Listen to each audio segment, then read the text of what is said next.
Então, vamos lá, queridos, para a nossa segunda aula de isomeria, onde nós vamos ver agora a isomeria espacial, tá bom? Isomeria espacial. Como eu falei para vocês, a isomeria espacial é quando a diferenciação na estrutura da molécula acontece na parte tridimensional, na parte espacial da estrutura. Essa isomeria ela é dividida em geométrica e óptica. Nós vamos ver esses dois casos nessa aula de hoje. A geométrica acontece em compostos de carbono com ligação dupla e em compostos de carbono cíclicos, porque esses tipos de composto eles têm possibilidade de girar, de rotacionar, tudo bem? E o outro tipo é a isomeria óptica.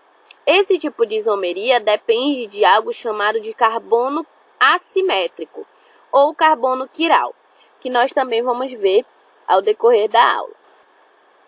Começamos então com a isomeria geométrica.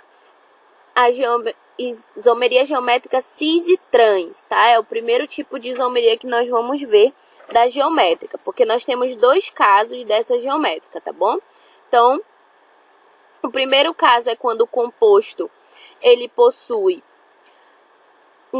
dois carbonos com uma ligação dupla, tudo bem? Então, olha só, aqui nós temos o but2eno. Observa que aqui no meio dessa estrutura nós temos uma ligação dupla. Essa aqui é a condição para a gente ter a isomeria geométrica cis e trans, a primeira condição que nós vamos estudar. Quando a gente tem essa estrutura, a gente tem que passar ela, é claro, para a forma espacial, porque é nessa forma espacial que a gente vai ver a diferenciação das estruturas. Para passar para a forma espacial, eu pego os meus dois carbonos, coloco em evidência, juntamente da minha ligação dupla. E aí, o que eu faço? Eu vou pegar esses ligantes aqui, ó, que é o hidrogênio e o CH3, e vou colocar nas minhas outras duas ligações simples que sobraram. Só que quando eu faço isso, queridos, eu tenho duas possibilidades, né? Eu falei para vocês que acontece uma rotação nessa molécula. Gente, vejam aqui esse meio. É como se esse meio aqui dessa molécula ele conseguisse girar. Então, em determinada posição, os meus substituintes aqui, ó, eles vão ficar de uma forma. E quando a molécula gira de novo, eles podem ficar de outra forma. A primeira forma é quando eu tenho os meus hidrogênios em lados opostos, ó. Essa forma aqui, ó, ela é a chamada forma trans. E a segunda forma é se a molécula girar de novo e eu tiver os meus hidrogênios do mesmo lado, ó, e os meus CH3 do mesmo lado. E aí, quando eu falo do mesmo lado, eu estou falando da isomeria cis, tá bom?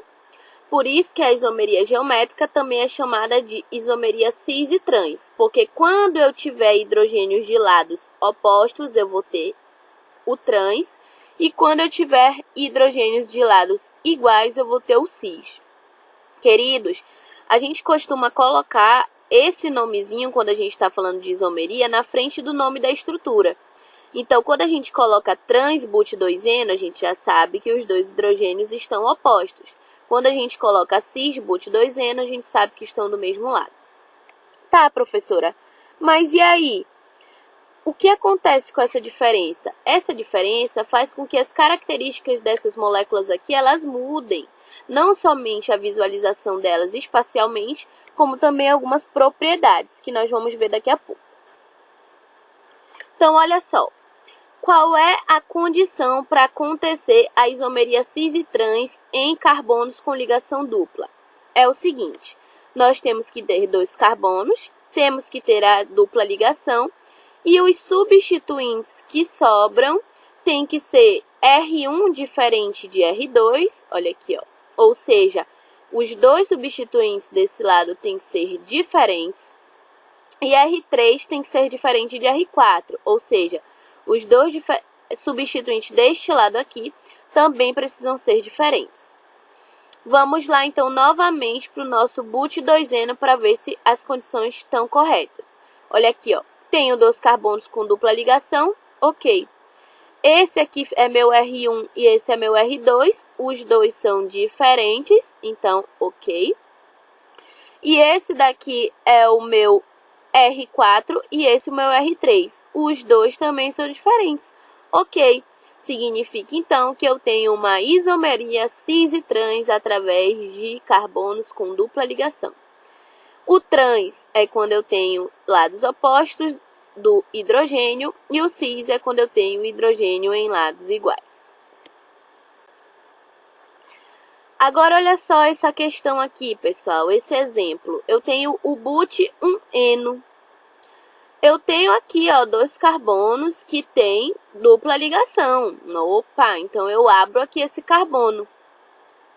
E aí eu coloco os substituintes. Eu vou olhar aqui, esse é o meu R1 e esse é o meu R2. Opa, os dois são iguais. O meu R1 e o meu R2 são iguais. Se eles são iguais, significa que não há isomeria aqui neste exemplo, diferente do que aconteceu no exemplo anterior. Quais são as propriedades físicas que mudam, professora, nessas situações? Meus amores, um exemplo das propriedades físicas que mudam é o ponto de ebulição. Então, olha aqui, ó. Nós temos essa molécula aqui, ó, o dicloroeteno. Então, colocamos ele de forma espacial e das duas formas que ele pode acontecer, ou seja, nas duas isomerias. Aqui, ó. 2 carbonos dupla ligação, o cloro e o hidrogênio sendo hidrogênios de lados opostos, que é o trans. E aqui, ó, os cloros estão do mesmo lado, que é o cis. Quando nós temos essa forma trans, nós observamos que o cloro ele é o mais eletronegativo. Então, quando a gente vai falar de polaridade, o vetor da polaridade ele acompanha a eletronegatividade. Então, o cloro é o mais eletronegativo.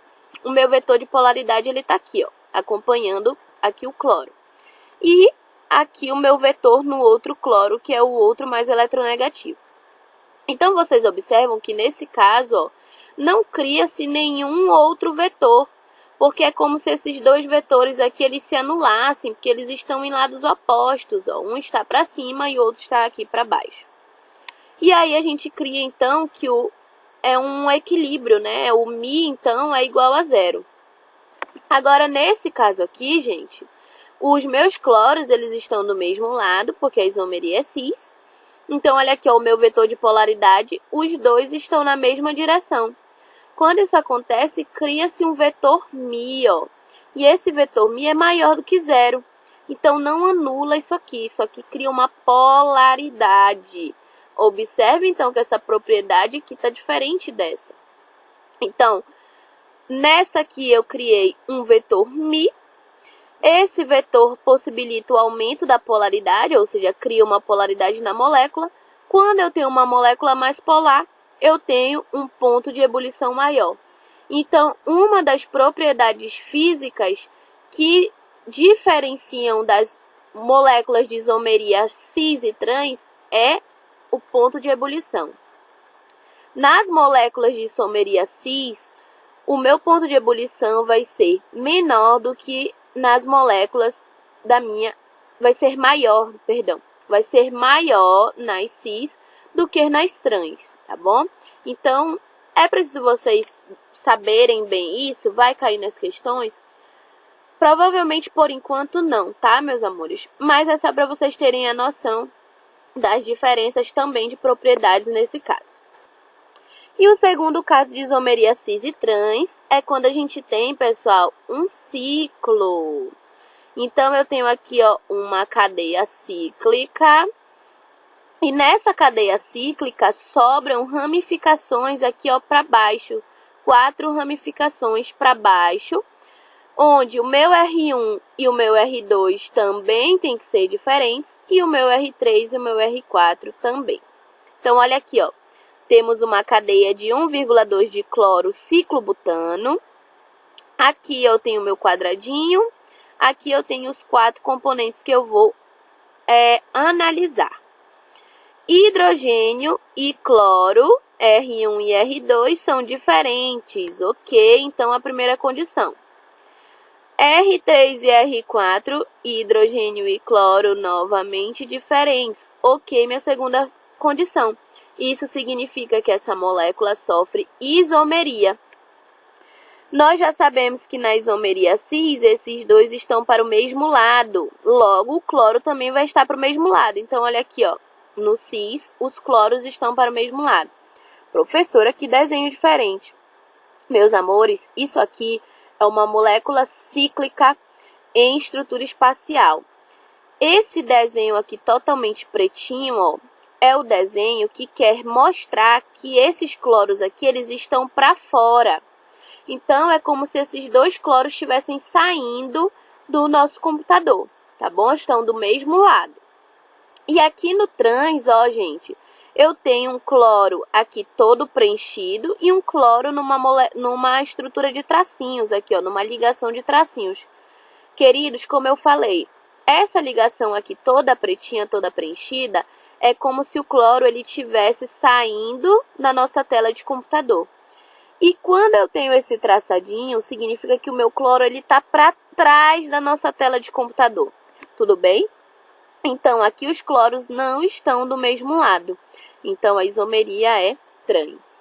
Observe que é um pouco mais complicado, mas nada que a prática não faça que a gente consiga entender. Chegamos, então, meus amores, na nossa isomeria óptica. A isomeria óptica, ela acontece quando há o quê? Uma passagem de uma substância em uma luz polarizada. Então, o que acontece? Vocês vão já ver no próximo slide, tá? Mas a gente pega uma substância, a gente passa essa substância numa luz polarizada.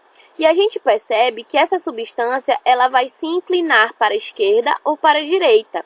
Quando isso acontece então uma isomeria óptica, né? Acontece uma mudança de lateralidade nas substâncias. Então, essa isomeria óptica, ela é dividida em distrógeno, tá? Que também é simbolizado pela letra D minúscula. Quando essa substância, ela é desviada para a direita, ou levógeno, tá? Quando essa substância, ela é desviada para a esquerda. E o levógeno, ele é simbolizado por um L minúsculo. Então, olha só. Para que a gente consiga fazer essa passagem da substância em uma luz polarizada, a gente tem que utilizar algo chamado de polarímetro, gente. Esse polarímetro é esse instrumentinho aqui da foto. Ele consegue medir o ângulo de rotação do plano polarizado de uma substância. Ou seja, a minha substância passa de luz não polarizada, né? Ela não é polarizada, a minha substância, passa por uma lente polarizadora e aí passa essa amostra já polarizada numa lente analisadora que permite observar se há ou não desvio. Ainda não compreendeu? Vamos para o próximo. Então, tá aqui. O que acontece aqui dentro desse carinha? Aqui eu tenho uma substância, tá? Essa substância, ela não está polarizada. Então, vocês observam que quando eu tenho uma substância não polarizada, ela vai para todos os lados, ó. Ela não inclina-se para nenhum lado em comum, tá bom? Ou só para a esquerda ou só para a direita. Não, ela está aqui para todos os lados. Aí ela passa aqui pelo polarizador, ou seja, esse polarizador aqui, ó, ele faz uma polaridade na minha substância. E aí a minha substância, ela passa aqui, ó.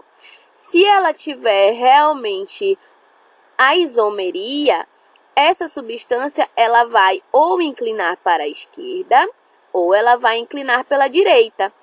Então, quando ela fizer essa inclinação, a lente, ó, vai poder evidenciar para quem está visualizando. Onde é que fica essa lente? Bem aqui, ó, gente. Essa aqui é a lente, ó. A lente, aqui você ajusta a lente e aqui é onde o observador vai estar olhando. Então, olha só. Aqui coloca a minha substância, ela não está polarizada. neste lugar ela passa a ser polarizada, aqui a gente vai observar se aconteceu o desvio ou não, tá bom? Então, vocês observam que isso é uma coisa laboratorial, né? A gente precisa desse instrumento, dessa máquina para a gente visualizar, tá bom? E aí, gente, essa isomeria óptica, né? A gente diz que ela acontece por conta de algo chamado assimetria. O que seria essa assimetria? Meus amores, nós temos coisas, né? Nós temos substâncias que elas são simétricas. Como é que eu posso explicar isso para vocês? Olha aqui, ó. Finjam que isso daqui é um espelho, tá bom? Quando você coloca a letra A num espelho, forma aqui, ó, dentro do espelho, a imagem da letra A. Se você pegar essa imagem aqui, ó, e trazer para cima dessa daqui, você vai perceber que elas ficaram uma em cima da outra, que não teve nenhuma diferenciação. A gente diz, então, que essas duas imagens aqui, ó, elas são sobreponíveis. A imagem do A e a imagem do espelho são sobreponíveis, tá bom? O que a gente pode chamar também de imagem e objeto.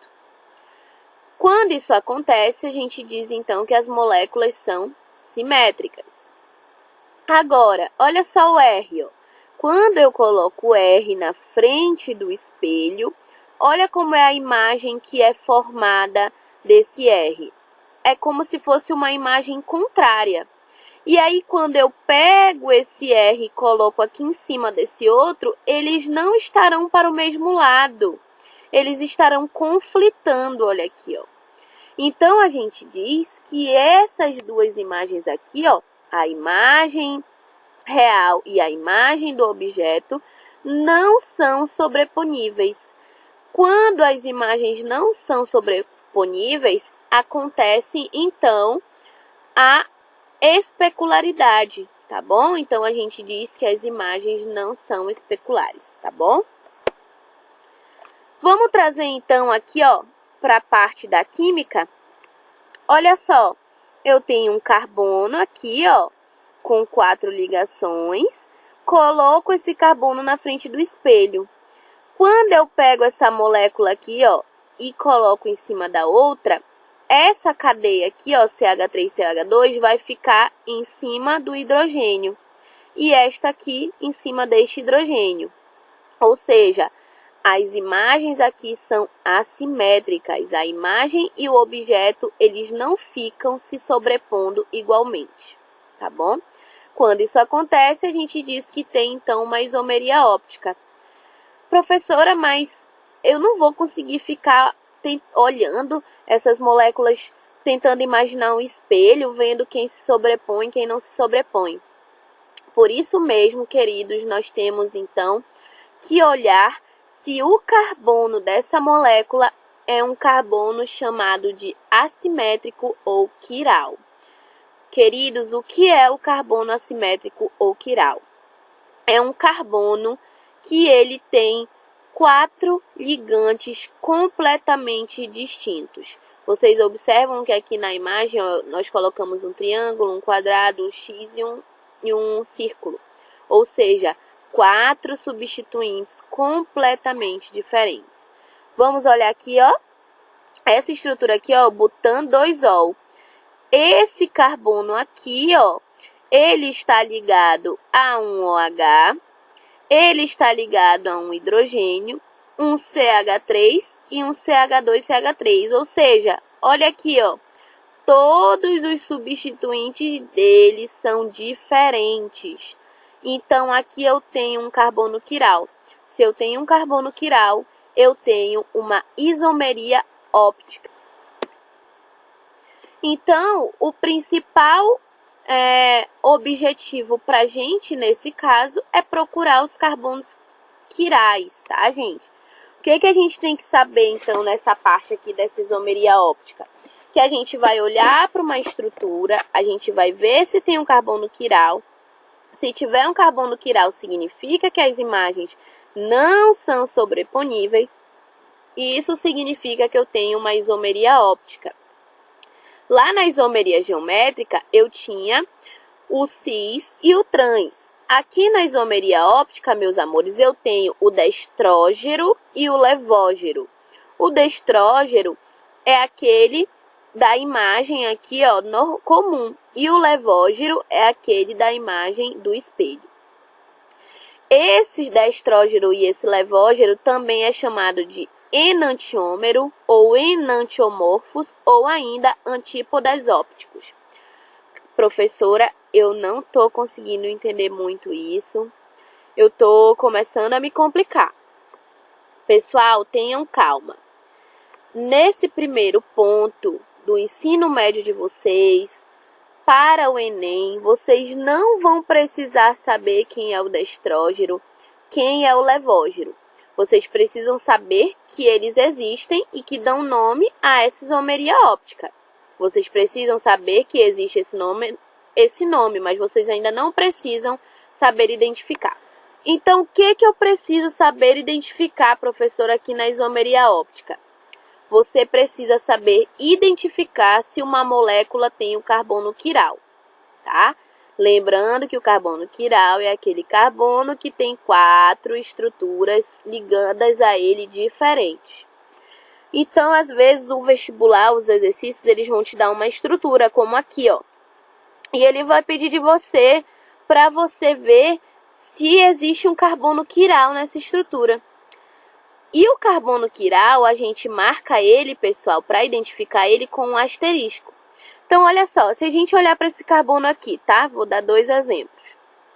Se a gente olhar para esse carbono aqui, ele é ligado a um NH e ele é ligado a 3 hidrogênios. Então, digamos que aqui seja NH, é diferente, mas 3 hidrogênios são iguais. Então, esse carbono aqui ele não é quiral. Agora, quando eu olho para esse carbono aqui, ó, meus amores, ele é ligado a um hidrogênio, a um outro carbono, a um OH e a um benzeno. Ou seja, eu tenho 4 estruturas diferentes. Então, significa que esse carbono aqui é quiral. Por isso, ele está marcado com asterisco. Tem isomeria aqui, então, pessoal? Tem isomeria óptica. Porque toda vez que eu tiver uma estrutura com carbono quiral, significa que eu tenho isomeria óptica. Então, significa que eu vou ter destrógero e levógero. Aqui a segunda estrutura, eu vou ter 2 carbonos quirais. Olha aqui, pessoal, este e este, ó. Esse aqui é ligado a um CH3, a um outro carbono, a um NH, e a um outro carbono ligado aqui, ó, a oxigênios.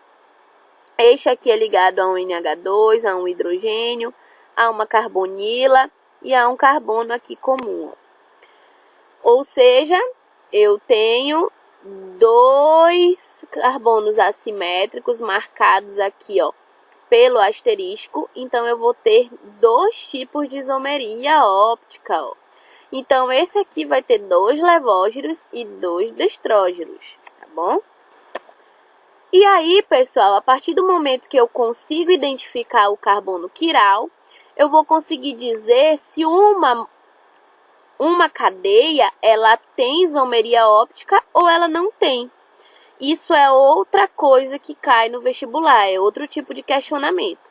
Então, ele me dá aqui, ó, uma estrutura e ele pergunta de mim, essa estrutura aqui, ó, ela tem isomeria óptica? Se eu sei que a isomeria óptica, ela é qualificada por um carbono quiral, eu vou ter que olhar se aqui tem carbono quiral. E eu percebi que aqui tem, ó, esse carboninho aqui, ó, ele é ligado a um OH, a um CH3, a um hidrogênio e a um benzeno, ou seja, 4 estruturas diferentes.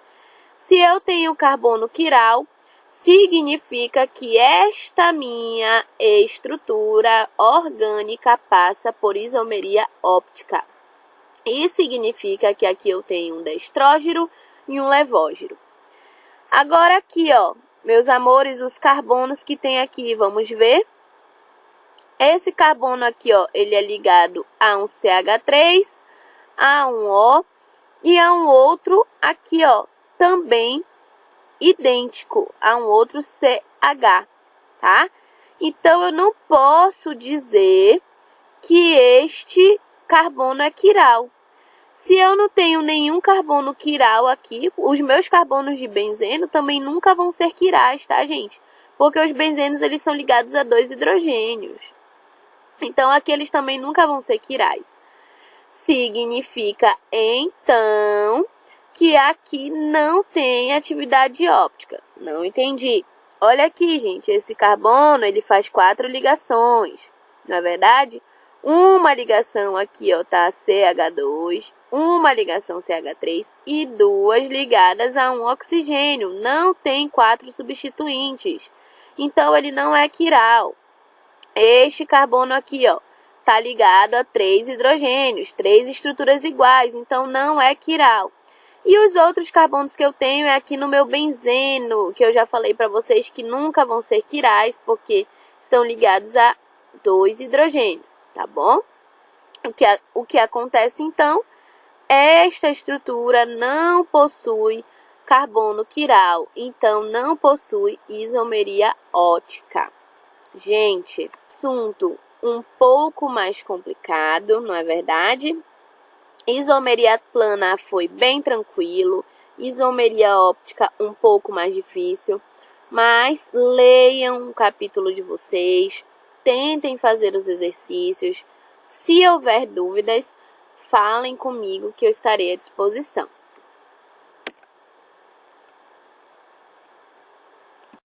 Então, meus queridos, espero que vocês tenham gostado das aulas em slide, tenham conseguido compreender tudo. Chegou o momento de nós irmos para as nossas atividades do livro e eu peço que, por favor, você não deixe de fazer e de enviá-la no eClass, que eu estarei esperando, tudo bem?